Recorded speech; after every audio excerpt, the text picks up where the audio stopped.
Welcome to today's Timely Topics. My name is Michaela Hartle, a program assistant at CCEI. And today we have Elizabeth Hill, CEO and publisher at Green Heart Living, here to talk to all of you about increasing your income and impact by sharing your story. Elizabeth? Hello. It's so nice to see everyone and have you all here today. So my name is Elizabeth Hill, and as Michaela said, I am the CEO and publisher at Green Heart Living and Green Heart Living Press.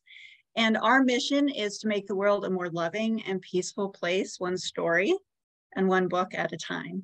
So I've gotten the great pleasure of getting to work with a number of people who are sharing their personal stories of transformation and growth, often in book form. And I've also worked with a number of people who are also sharing their client stories of personal growth and transformation in ways that they have helped their clients. So it's a really fun work that I get to do. And I love giving back to UConn because I went to grad school for UConn too. So it's fun to be part of this today. And so often people, when they're coming to us, they are sharing their story in book form, but everything that I'm going to talk about today also applies to other types of sharing your story. So it could be your podcasts or, doing podcast interviews. It could be giving talks. It could be sharing on social media and sharing your story in that way, or emails. I've worked with clients who have shifted the way that they send out emails and then been able to engage clients in that way because they were willing to share from their heart in sharing their stories. And we've now helped over 125 people become best-selling authors through our work, which is really fun. So I've gotten to see a lot of people experience this benefit of receiving from sharing their stories. And as business owners, often we're looking to increase our income, right? That's a big part of being a business owner. And usually we're doing that from finding our next clients, our new clients, or we might be doing that through engaging with our current clients, right? And so what we're going to look at today is 7 different ways that you can increase your income and your impact through sharing your stories. Mm-hmm. So the first way is that stories develop the know, like, and trust factor. So often, if you're a business owner, you're familiar with this concept of know, like, and trust, right? People that are going to do business with you, they're going to be more comfortable with you if they know you, they like you, and they trust you ahead of time. So the cool thing is that often when I'm getting on a sales conversation with someone at this point, they usually know me already. They know who I am. They know my story, right? Because I've put out multiple books, or they've seen me on YouTube, or they've listened to a meditation I've done, or they've, seen me on Facebook or something like that. So I've already done that, laid that groundwork so that they feel comfortable with me already when they get on the call. And from that place, a sales call is very different because really they already feel comfortable with me. They already trust me. They already know me in some way. I'd hope they like me. I don't know why they get on a call with me if not. And because of that, really the conversation becomes them selling me on them, right? Can I help them in some way? So that's the first way. Stories develop the know, like, and trust factor. And in order for that to work, you really do need to shift into a space of being willing to share from your heart, being a little bit vulnerable, and sharing parts of your story that might show a place of you where you might not always feel comfortable with sharing at first, right? A little piece of your story where you might not have had it all together. And that is a place where people can really relate to you and connect in that way. So that's the first one. The second way that you can increase your income and your impact is by sharing your stories. And this is especially true in book form, is it does establish you as an expert in the field that you're looking at, right? So anytime we look at the news, the Today Show, how many of the guests have written books, right? So it does amp up your ability to get this exposure and publicity without having to pay for it, right? You're actually engaged as an expert on a topic more when you have that credibility that comes from a book. And so the third way is that stories amplify your reach so that clients come to you rather than having to hunt them down or seek them out, right? So because you're amping up your visibility, which that's what a book does, is sharing your story. And it can be any way that you're sharing your story, right? Podcasts, sharing your stories in emails, social media, YouTube, Facebook Lives, all these ways that we share our stories. When we do that, when we are allowing ourselves to be more visible in the work that we do, it can really have people come to us. They're able to find us, the people that need our services, whatever that would be. Right? All right, cool. So number 4, this is a really big one. And I think I've gotten to see it really make the biggest difference, I would say, with the authors that I've worked with. When you're sharing your story, it helps you feel more comfortable in your own skin, right? It builds confidence. And there might be parts of, I work with a lot of people that have stories that they might have thought they healed the story, or they might have thought they were all better from it. And something about sharing your story publicly allows you not to have to, I don't know if it's hiding it or keeping it to yourself or carrying it yourself. It allows the world to carry that story with you. So there's a lot of healing and transformation in that space. But it also helps you feel much more confident in talking about the work that you do, whether often the work that we do in some way is related to our own personal past and experiences.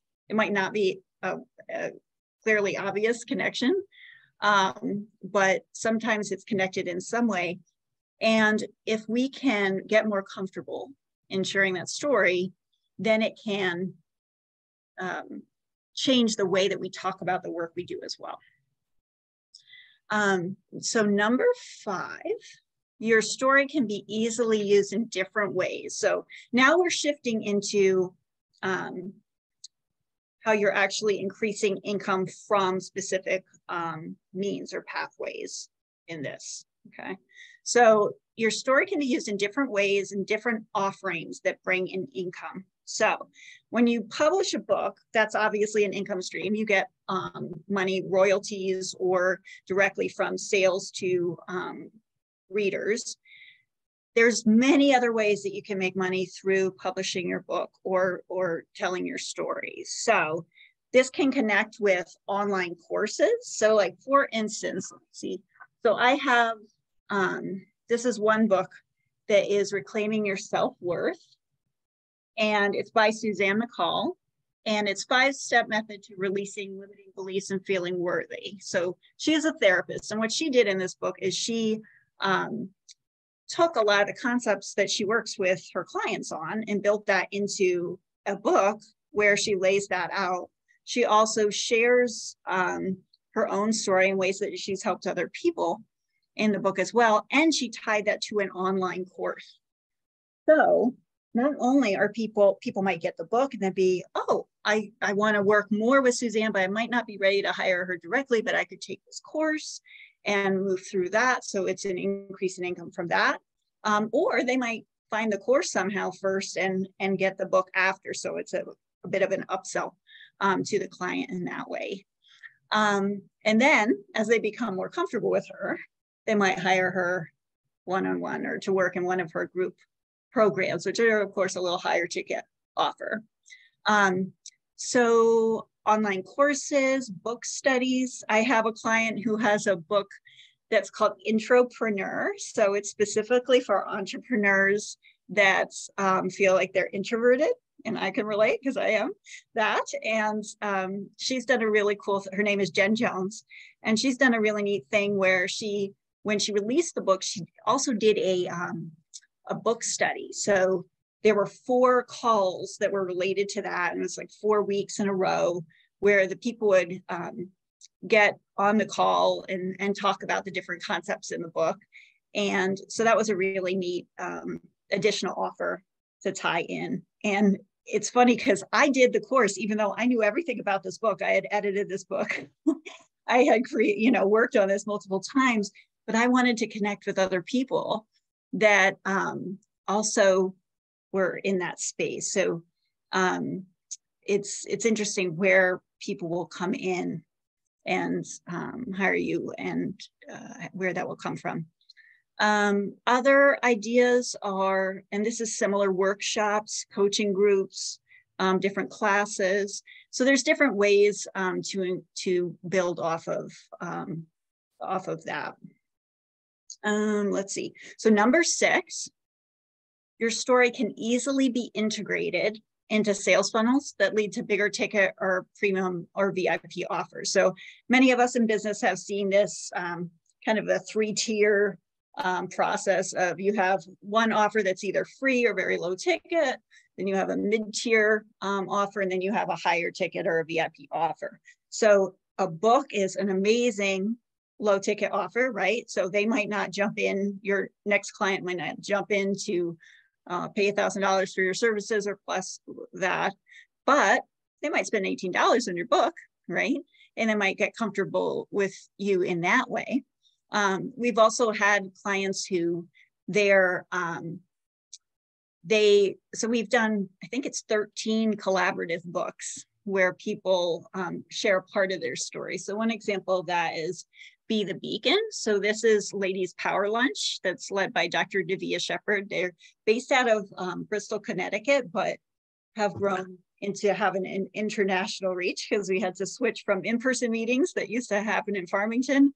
And then during pandemic, we switched to online. And then now we have people all over the globe that come to those meetings and collaborate with us and share their stories. So those collaborative books, sometimes what the authors will do is, so they've written one chapter in the book, which is nice because then they get the taste, the feel for being an author and getting to be part of it without this massive, huge project of having to write an entire book. It's very time consuming, right? But they still get to experience the fun and the business building aspects of having their story in a book. And so they'll take their chapter, and that can actually be a free offer that they share. And then people sign up, they do an opt-in. So they sign up, that they engage future clients that way. They get email, they get their email addresses, and then they can do follow-ups from them. So that again is an excellent first step. And then that can build to your mid-tier and your high-tier offer as well, which is pretty neat.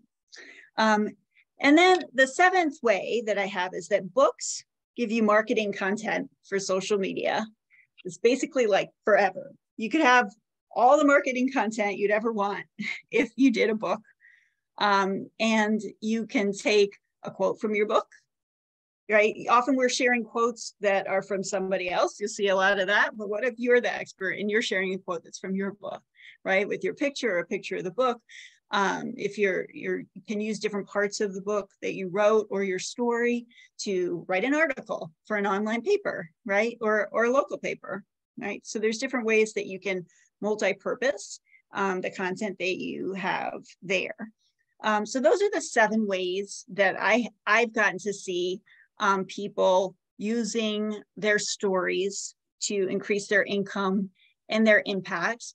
Often with business owners, but I've also gotten to work with nonprofits as well to help share their stories, because they are in this work too of sharing. And yeah, so those are all the main things that I have that I wanted to share. I can share a little bit more of my backstory too. Does anyone have any questions for me or things that are specific to their work that they'd like to ask? This would be a great time if you want to unmute and ask a question, or if you feel more comfortable, you can also type a question in the chat. Elizabeth, this is Matt. I would love to hear some more of your backstory and just kind of how you got into this work and the vision of the company. I'd love to hear. Yeah, thank you. So where I published my first book 7 years ago, and this was a book that was called, it's still called Green Your Heart, Green Your World. And it's helping people that are in the helping professions avoid burnout, basically. So I was working in the nonprofits. At the time, I was working at United Way in Bristol. And I had worked in the nonprofits for about 15 years. And I saw a lot of people that were just like the best people on earth, you know, really driven, loving people, wanting to make the world a better place. But they were really just driven into the ground by the work that they did, right? So their need never ends, right? There's always need in the world. And so they were trying to respond to that. And so I wrote a book that was based on the things I knew from being a yoga teacher for 15 years, being a social worker for 15 years, and also being a life coach. So I had gone through a year-long life coach training program in New York City. And so I used all of those things and I wrote a book from there. What was really funny is that I didn't want to talk about my book when I released it. I was super weird and nervous about it. And people would ask me, specifically, I remember my family asking me about the book when I released it. And I was like, why are you asking me about this? This is so strange. Like, why? You know, so I just wasn't comfortable with it at first. And so I did that. That was like 6 or 7 years ago. A few people started, I was building my coaching practice, primarily working with people with anxiety and some medical condition as well. That's where I was building my business. And then eventually I was able to leave the nonprofits, leave the yoga teaching, and just focus on the coaching. And because the business built enough, I had people that were reaching out to me about, you know, you published a book. How did you do that? Could you help me? And I was like, oh yeah, sure, I can help you. Then I published my next book, which is Love Notes, Daily Wisdom for the Soul. And that book actually came out of me having emails I sent out every day to my clients that were positive messages, really short messages, because that's what people have attention span for. But just with the concept of, okay, let me start my day off in a nice way, right? And so I did that email, and I'll be honest, I got kind of fed up with writing that email every day. I like having the positive messages, but it started to feel like, oh man, this is a little hard to do all the time. So I went, oh, I can use this for a book. And sometimes I'd like not be able to write the email, and my clients would get mad at me and write to me, and they go, where's my email for today? I need my email. So I was like, okay, we're going to put this into a book and automate this so that I can send out this love note to people without it feeling hard on my end. I did love notes the month before pandemic hit, right? So I did love notes, and that was February. I released it on Valentine's Day. In March, we got hit by the pandemic. I knew I really needed to be in a positive space. I was working entirely from home, talking to people across I was already working from home, so that wasn't a shift for me. But talking with people across the country, like 30 clients, high need, medical need, now isolated, terrified about what was going on in the world. I was also caring full time for my grandma, who now we didn't have anyone in the house, and had two teenagers in school that was really at home, right? So I went, okay, I need to do something for myself that's very positive, right? Like and the world needs us to. The world needs some very positive messaging right now to help us get through this.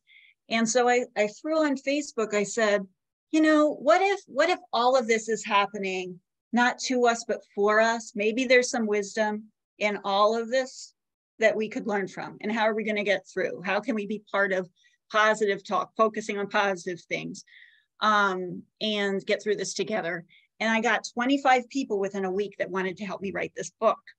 So within 3 months, it was something insane, very short. We had the book, The Great Pause, Blessing and Wisdom from COVID-19. And after that, I've literally not had to market at all. Like I looked around and you know, that's not what motivated this. Love Notes was motivated by love for my clients. great pause is motivated by me just wanting to be part of positive media in the world, right? And I didn't even but before then, it had been hard to get clients. It had been hard to like find the next person to come in and all of that. But since then, it's all I've been doing for marketing is sharing my story in different ways, right? All I've been doing is just, okay, let me talk to somebody that I want to talk to on my podcast, right? That's it. And I think if we shift the way that we think about marketing, and this goes through for any kind of business, not just people that are doing this like, transformational work or personal development work. If we are willing to shift the marketing that we do to the things that just light us up, that feel fun for us to do, it resonates with our future clients, right? And it's going to weed out the people that aren't going to be a good match for us. They're just not going to show up to work with. So that saves us time. And we're going to get to engage with people that are really more aligned with us. And then the sales conversations go much easier.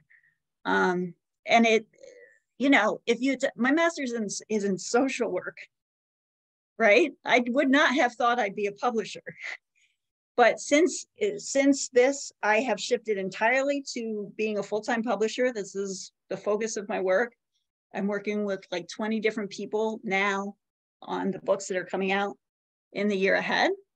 So the other business advice I wanted to share to everyone today was that, I'm a big planner. I have my vision board, I have my plans, I have my, my planning journals, but I could have never planned for this being my business, right? And because I was open to the opportunities, and when people came to me and said, you know what, could you help me with this? And I'd say, you know what, I don't know the answer, but I'm sure I can find someone who does. And instead of sending them that way, being like, how do we build this into the company? And how do we do this together? That's been really cool and has gotten to grow what we do and made it just a more fun experience for creating a business. Thank you. And congratulations on what you've built so far. Thank you. Elizabeth, it looks like you have a couple questions in the chat. So we have the first one from Michelle. Hi, can you comment on cultivating sharing your story when you don't yet have a following or platform? Recommendations? Yes. So what I'd say is, there are sometimes people come to us that have a following already. So we're actually selling books based on that following, right? But sometimes it's the opposite way. So sometimes people are looking at building their following, building their expertise level, like they're being viewed as an expert in their field. And so doing a book or being part of a collaborative book where you get to meet the other authors is a really smart way. And there's a number of people that do this now. So you could connect with one of those publishers that do that. That's really smart. If you don't want to go the book route, I would say pick one platform that you feel most aligned with, right? So for me, Facebook is the platform I'm on most of the time. That feels more comfortable for me and it's fun for me, right? For other people, they're more comfortable with LinkedIn, they're more comfortable with Instagram or whatever the thing is. So go to the place where you feel the most comfortable and fun that you'd want to go to anyway, and just see about sharing your story in whatever way that is. And yeah, sharing from the heart. It could be a 1-minute live video, right? Really put yourself out there. I started by doing meditations on Facebook Live, because that felt the most comfortable for me. So that's what and I just say pick one thing and focus on it. Don't try to do 20 different platforms. Awesome. It looks like we have time for one more question from Patricia. Are all of your clients self-published? How do they market their books? Yes, great question. So we are a hybrid publisher, so we do different things. So sometimes people are self-publishing and I'm actually teaching them how to do it. The benefit of that is they get our help with making a professional looking product that meets like publishing guidelines, but they get all the revenue from everything they sell. So that's the benefit of doing it that way. Other people, we act as their publisher. So we are actually their publisher and we support them through the process. And sometimes there's a little bit of a little hybrid combination thing that we do. So we work with each person and develop a plan that will work best for them. And how do they market their books? So my master's in social work is in community organization. And I actually get to use this a lot of time with our publishing. So it is the best way to market the book is to be strategic about sharing the story in different ways. And getting in, that can be through social media, it can be going through groups, it could be, in any kind of networking group that you're in. Usually when I work with people, I talk with them about where they're comfortable already, and then expanding into the networks that they already have. If they don't have any, because some people don't, I'm like, okay, what networking we have? Ladies Power Lunch we work with a lot, and there's some men in there too. It's not just ladies. It's, how do we connect with there? I have my network of over 100 authors that support each other when we go to launch, which is nice. But they're also in Facebook.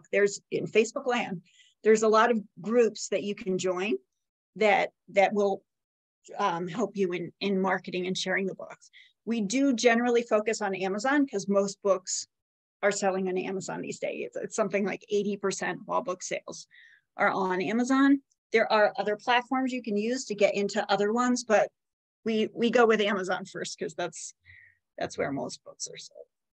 So I hope that helped. Awesome. Thank you so much. And I want to thank you again for being here with us today and taking the time to really talk through your tips and your tricks and to really emphasize the importance of sharing your story and seeing how far it's taken you. It's very impressive. And if any of you would like to connect and network with Elizabeth, you can either find her on LinkedIn or you can reach out to myself and I can connect you via email as well. Before we end today, I do just want to quickly let everyone know what is coming up next at CCEI. So we have Thursday, February 16th at same time as today, 12 p.m.